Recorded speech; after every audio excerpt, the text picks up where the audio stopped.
What is up, boys and girls, ladies and gentlemen, day traders, cloud swing traders? Hope you guys doing absolutely fantastic. I couldn't figure out the sound there for a second. I was putting up my volume on my computer. I was doing the monitor. I was like, man, I don't know. I don't know. So I guess we're gonna have that kind of day. But also, right as soon as I started the Jeff was tripping on his end too. Yeah, my bad. I freaked everybody out. But just as soon as I was like, all right, let's go live, let's do this thing. Tesla got a interesting candle. So I think the delivery numbers are out if anybody has those. But they had a deep drop and then they kind of rallied a little bit and looked like coming down. So Tesla getting a little bit more to the active side, and we'll see where that goes. But SPY still holding, so SPY not carrying as much. We are still gapping down a little bit inside yesterday's candle. Yesterday was wild. We were getting obviously every kind of headline that is humanly possible to come out, and then a lot of tension with Iran, Israel, ballistic missiles, all that stuff. We're going crazy. So we'll watch that today. That was around what 10:30 in the morning, 11 a.m. We'll see if today there's any kind of development from that, but I think the market's a little bit on tension from that. And then after kind of the the bombs were sent, I guess the market just started to kind of rally back, and we'll see. We'll see how it goes. But otherwise, Jay says in the third quarter we produced approximately 470,000 vehicles, delivered approximately 463,000 vehicles, and deployed 6.9 GWH of energy storage products. All right, so they still got some about 7,000 vehicles they have not delivered. More, yeah, Tesla's. I did get some puts on Tesla yesterday. Completely forgetting. I knew that the numbers were coming out. I thought we had another day for some reason. I don't know. This whole starting a month, a day in, it just drives me nuts. So I was like, we got 2 days to the deliveries, but so I do have some puts on Tessie. We'll see what happens. We'll see where this thing wants to open again. It's a little bit volatile right now, but we'll cover that one too. Otherwise, for SPY, here's what I like, here's what I don't like. I do like the fact we're still sitting inside yesterday's candle. Obviously, I don't like that we're gapping down, but I really don't like the fact that we're sitting still below this VPOC over here. So we do have a little bit of a retest. Maybe we get back through this one. It's going to be a little choppy, I think. But 568.09 is my first resistance. If we could clear that, I'm looking just to get back to 568.69. So we'll see. Other than that, the downside looks still pretty much intact. I don't have support until 563.07. We were actually watching that one yesterday. I mean, we got pretty far down yesterday, and I was like, maybe we could go another $3, and we didn't. We just kind of bounced from there. But I'm still looking now at that 563 zone, and then after that 562. But that's really the next level of support that I have, kind of closing up this gap. But otherwise, like I said, the other positive news is we're still inside day from yesterday, so maybe a little bit of a chop. Maybe we get bought up at the open a little bit, and then we'll see if any of that can hold. Otherwise, I don't know. Qs, Qs. So Qs, we have a little bit of gap down as well. I think we're right at maybe slightly under that VPOC. Yeah, looks like we're slightly under. Still inside day. Got resistance. We got some overhang right above us as well. To the downside, I got a support all the way back here from August 20th. I don't know how strong that one's going to be. We've already retested that a few times. So let's see if we can get above this 480 zone. That would keep us in the game for a little bit longer. Otherwise, the next real support, 478.73. We already hit that one. So if we're gonna break through that or come back down again, 476.55, and then I got this lonely one all the way down at 473.13. So I think we still have some more room potentially on this pullback. This could be one of those months too. I mean, I don't want to be like, hey, October is gonna be a bearish month for the market, but we haven't had one of those in a while. We've also had a few months where the beginning of the month looked a little grim, and then we just did nothing but rally to, to the end of the month. The only thing difference with this one is every other month we've had at least another month of buffer until the election. This month, as soon as this one ends, we got 5 days to the election. So maybe a little bit more people on edge. Maybe we don't get that rally the same way we did. We'll see. All right, let's check out Tesla. Joby, 18% short float. All right, we'll check that one out next. And yeah, if you guys got tickers, let me know. Clarissa, September comes in October. I don't know. I don't know. That's a good question though. That's a good question. Everybody was expecting like, hey, historically September is a bad month, and it turned out to be a terrific month. So I don't know. I think the election kind of messes with things a little bit. So usually before an election you run in bullish, but we've done that already. Like everything's just ahead of schedule a little bit. We'll see how it turns out.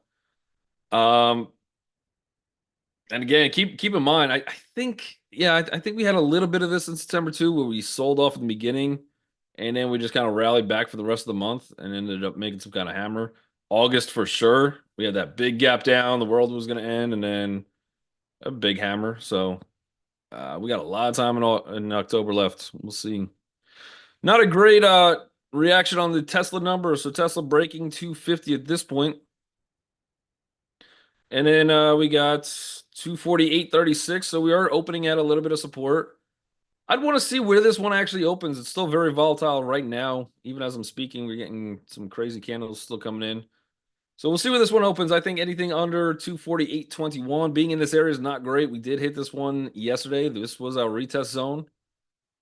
I think this one can break. The next stop on this one would take us down to 243. The one after that takes us to 239.23. So for sure, has some more room to the downside on Tessie. And then a big support on this one.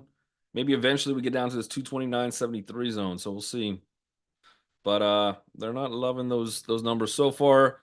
If we're still inside, so if we still manage to open up somewhere around 248.36, you actually have some decent risk reward to the bull side. We could open at support almost inside of that candle, especially inside of the low of yesterday. Maybe you get that initial bounce, oversell reaction, and then you get some kind of bounce. But then I would be looking for resistance somewhere around 252.75 as my first one. And we'll see where that one kind of wants to open. Let's take a look at Joby. Joby, I believe, does electric. Don't they do like electric helicopters? Good gap on this one. 22% on the heels of Toyota's $500 million investment. So Toyota investing into Joby Aviation. Well, we've had a good since August 2nd. The rest of the rally, the rest of the market decides to rally like crazy. This one, not so much. Big, strong bear day yesterday. Pretty fantastic close. You closed right at a support, but that is a good day of volume, nonstop selling, and 18% short float. So let's move this one higher. All right. Actually, got to add this one to the list. Very rare, very rare. We find a stock that's not even on the list. But 18% short float looks like a terrific gap. Concerns on this one. We'll throw out some negatives to spoil everyone's positivity on this one. Look for $6.20. So we are approaching a decent volume zone. Anything in between or anything that really came after 533, there wasn't much to hold us back. So we did get a great move. The only thing that maybe could get us through would be that 18%. But if we take that out of the equation, I would be looking at this as more of a fade typically. Let it go a little bit higher into like 610, something like that. Maybe we could get to that 620 and then look for that fade. 18% short float though. That's no joke. That's no joke. Maybe we're squeezing enough people. I went back to August, but really I could have made the same case going back to March. Been in the same levels that we were in March of this year, besides a one crazy spike. And crazy spike right here. That's kind of representative of that 18% short float. So maybe we're just gonna squeeze and we could do something like this. But we'll get that one pretty high on the list. We'll watch it for sure. Nvidia. Um, obviously a red day yesterday with the rest of the market. We did close above a good support, so gapping down slightly for today. This one, I feel like this one just hasn't moved recently, and that's fine. I mean, it did 18 months of straight work, so it can rest a little bit. You do have a good support. I would say somewhere right around watch 116.13. I think if that starts to break, I got another level at 114.84. We've already been down here. We've already retested, but a little bit of a retest, so maybe this one could get bought up at open. Watch for resistance from yesterday's VPOC somewhere around 117.42, but otherwise, kind of just chilling, just hanging out, just chilling. Nothing too crazy. SMCI.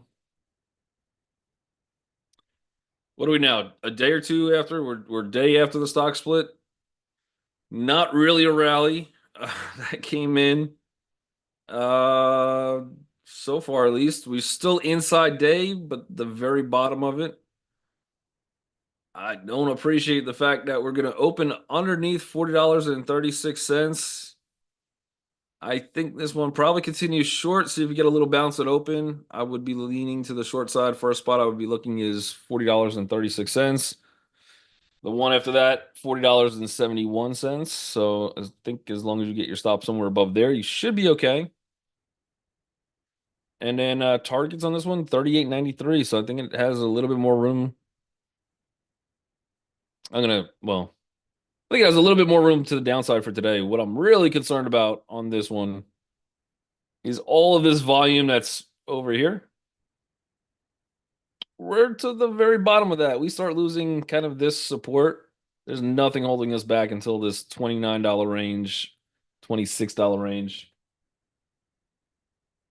So I'm going to use the word a little bit of a downside, extremely lightly. I think it has a bunch more to go, and we could get news on the accounting practices at Supermicro Computer at any point. So you could easily be in a trade to the short side, and they come out and say, "No, everything is good here. They passed all the sniff tests, and we're good." Or vice versa. You could be in a trade to the long side on this one, and they come out and go, "Yeah, no, definitely fishy accounting going on." So be careful of that. That could pop up at any time. Otherwise, I think if you like SMCI, I don't think they're a bad company. I think probably the accounting thing gets sorted out at some point. I think. But yeah, give it to me at like 26.41. I'd rather take my shot there for a long, like a long-term setup. CVX. Yeah, all the oil's popping. Obviously, that's gonna come off the heels of turbulent Middle East. But nice little gap on CVX. I think you could probably go long on anything. So yeah, Cheryl says I joined late. If you don't have it, CVX gapping up to the daily 100 simple, the daily 200 simple. Yep. For a day trade, I don't know. I don't know. I think the news is pretty overpowering. I think the situation between Iran and Israel, and then who knows what else pops up, is going to continue some turbulent, or at least put some shakes into the market. All of that's going to be good for oil. So this is a retest gap. It is gapping into a lot of. For me, I got the 200 EMA. This is a retest gap. I would probably be just on the basis of technicals looking for a fade on this one. The problem is the story has kind of changed for oil, for gas, and I don't know how short this one's going to be until we get some kind of positivity out of the Middle East. So I think we got a good catalyst for it. I think if this one does fade, and you can take a shot on the short if you'd like, because it is a retest gap. and you are you're definitely opening into some pretty key resistance.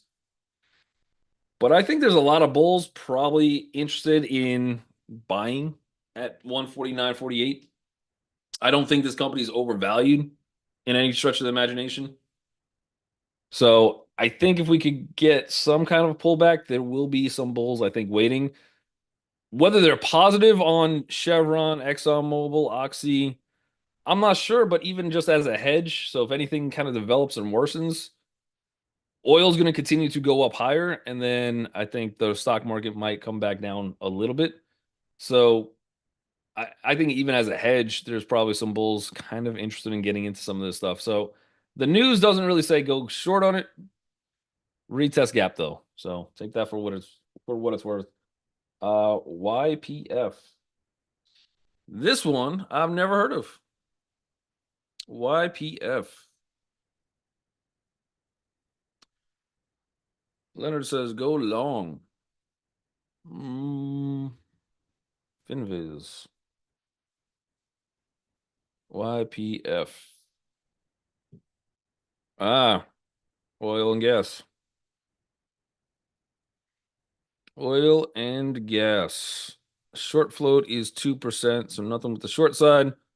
But like all other oil gapping up, again, you do have a retest gap technically. How much of a retest? Well, if it comes all the way back down to yesterday, I'm looking for 21.72 as some kind of support. On a technical basis, you do have double top right above you. So um you gotta be an oil trader. Pay very close attention to how things are developing overseas. This will work out absolutely terrific if things are continuing to escalate. And then I think probably a very steep pullback if tensions ease a little bit. So just be careful. Be careful. UNH. It's going to be heavily revolving around news. There's a nice little gap up on United Health. Right to the even, you don't see that too much. Right to an even $600. CVS breakup is no easy feat. Do they have news specifically to them? Or is it just this Zach's article?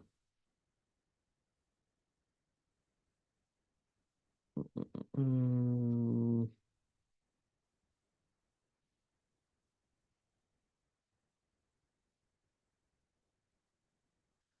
I don't see.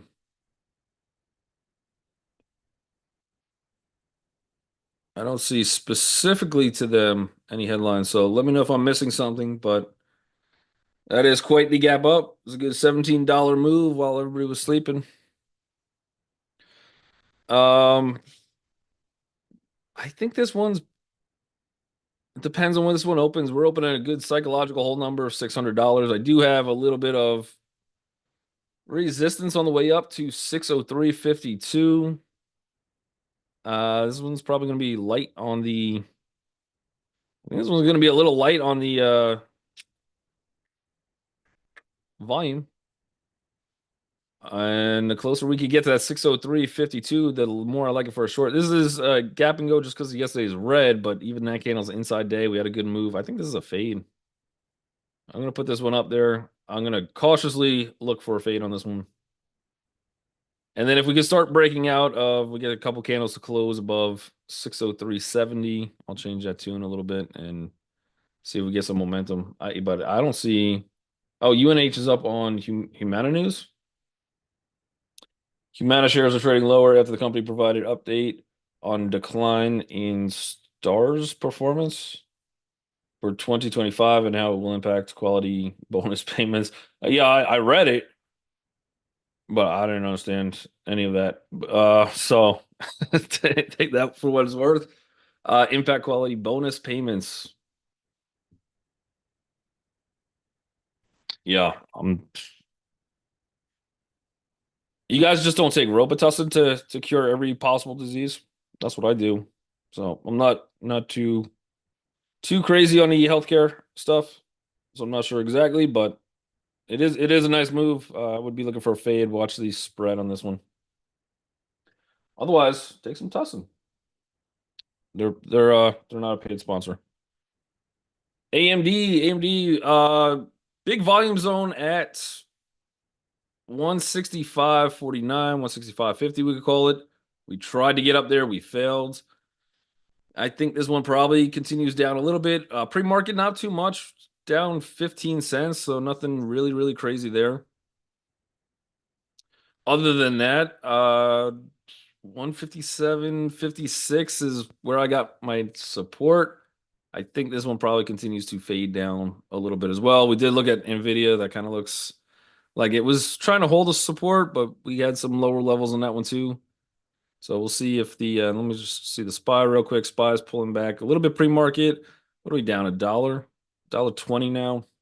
So I think we're getting that pullback, especially, I mean, this one had a really good run, probably a 50% retracement. My longer term target on this one, probably about 152.53. That gets me tangled into all those moving averages. We're still above the 200 though, and I got a decent level of support that was just never really retested. If we come a little lower than that, maybe we see that 150.42 print, but I think I kind of like it to the short side, just a little bit. Just a little bit. All right, let's see what else. GameStop. Well, GameStop won't stop. GME. Mm, I think you're out here just pumping GameStop. You trying to get me to buy some shares. Are you Roaring Kitty? Man, got Roaring Kitty in the chat. Okay. GameStop. Yeah. So we'll go technical and then we'll go what happens. They've done a good job in terms of every time they get these pumps, putting out more shares, raising more capital, paying down debts. So fundamentally, as a company, the debt wise, I don't know if they have much, which is fantastic for GameStop. The problem is they still have to have a business where they sell some kind of games to continue to get some more revenue to come in. And I don't know what that market's going to look like. Otherwise, nice little bearish engulfing candle, had a good pop on it. You're going to get these sporadic moves, especially if the memes start picking up or AKA Roaring Kitty makes a tweet again. We shall see. But he seems to be focusing a little bit more on Chewy lately. So I don't know how much. I'm sure he still has tons of positions in it. If this one comes down, which right now it does look like it's probably coming down a little bit lower, this is a retest gap still inside of yesterday's candle. So risk to reward out of the gate is to the bull side for right now. I don't know how long lived that will be, but if you can go a little bit bullish, $22.19. That I think is going to be a pretty hefty resistance on it. Targets to the downside if you get a move, look for, I would say, 2107. And then the outlook of this company long term, and again, I don't own it in my long term positions. Nothing GameStop related. I have traded it. We've done some. They've got really good premium, or at least at times have really good premium in terms of selling some calls against it. So we made some money that way as well. We're selling some puts. Otherwise, I'd wait to see if this one comes down a little bit. If you're trying to get in long, wait at least to 2116. After that, right off that 200 is $20.61. I got some volume zones down there as well. Nike had earnings yesterday, and they came in a little disappointing because this market is impatient. They just got their new CEO. What do you guys want? What do you got? Everyone's like, how come they didn't hit all their targets? We had a CEO, he sat behind a desk, he drank a cup of coffee. This company should be turned around, but the numbers were a little bit to the disappointing side for, I think, investors. I've never seen a turnaround story where a CEO comes in and just changes things around so rapidly that on the very next report, they just absolutely crush it. But maybe there is a first for everything. Big gap down on this one. I think this one probably ends up fading a little bit lower. Look for the first resistance on this one, 83.43. If this one gaps, or if this one could open a little bit higher, probably somewhere in the 84.24 zone. I make a case for a fade. Otherwise, I'm not touching this fade until $80.98. We'll see if we come back down there. I don't mind Nike in the long term. I don't have it, not yet. I was thinking about it down here. I thought way too long, and then already kind of got its pop. But I think this one probably continues to fade down, even though I think probably at open. I think we fade a little bit further. Watch again that $80 mark, $81 mark. If I'm going to play an inverse or bounce, that's where I'd rather try it. So we'll see how Nike wants to play out. Let me move that one a little bit higher on the list too. But impatient market. Foot Locker is going to be sympathy off of Nike. They're gapping down as well. This one, probably a little bit close to open. I would be interested in some kind of a bounce. Again, it is a sympathy play to Nike. Nike, I think, probably comes down a little bit further. This one, watch 24.22. If this one starts breaking that zone, then I think this one comes down to like 23.47. Otherwise, we've had some selling into this gap down. So some shorts are profitable at support. I think they're going to want to at least grab some of their gains. And then I think that will push the market a little bit higher on Foot Locker. So I think if anything fades first, it's probably Foot Locker over Nike. We'll get both those. Oh, we got some shoe trades today. First Solar.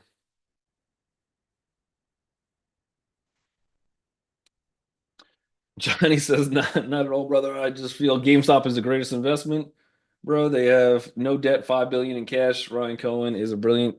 I like Ryan Cohen. Mm-hmm. The problem is Ron Kitty's got more power in GameStop than Ryan Cohen does. That's all. But yeah, they have little to no debt for sure. I could make some cases, but I just don't know where the business goes if they're not just manipulating the markets. That's the problem. That's the problem for me. Why it's very hard to put GameStop in my long term. I've considered it a few times, or give me a really good price on GameStop where I'll take my shot. That's it. Give me a good deal. First Solar, that one is gapping down a little bit. Still inside day. This one at a little bit of support. I think initially probably could get this pop into 240.70. We'll see what happens there. But if you like it to the short side, that's where you're going to take it. Otherwise, I'd have a slight bull edge, especially if you get a candle that immediately drops to like 238.44. You see a little nice intraday hammer candle, something to that effect. But I think a little bit more to the chop side for today. How's nobody talking about China? Nobody. Oh, now the bell's gonna ring. Golden week, golden week. Let me tell you. But everything China is still bullish. It is going to be a retest gap. So see if you can wait probably a few minutes for some kind of pullback. Otherwise, I think China continues to rip today. Everybody on YouTube land, make sure you guys hit that like and subscribe button, especially if you're Roaring Kitty. But you guys are incredible. I will catch you guys all tomorrow. Later, guys.